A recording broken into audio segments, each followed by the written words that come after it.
বন্ধুরা দেখো সকাল সকাল কি নিয়ে বসে পড়েছি। দেখো তো চলো দেখাই কি নিয়ে বসে পড়েছি। দেখো এই যে আলু ভাজা, পেঁয়াজ আর লঙ্কা, কাঁচা নেই তো তাই পাকা লঙ্কাই নিয়ে নিয়েছি।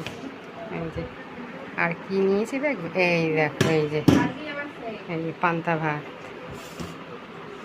এই দেখেছো পান্তা ভাত। কালকে রাতে খাওয়ার পরও এতটা ভাত রয়ে গেছে, তাই ভাবলাম এতটা ভাত রয়ে গেছে কি করব, তাই সকালবেলায় পান্তা ভাতটা খেয়ে নিই। এখন পান্তা ভাত খাবো।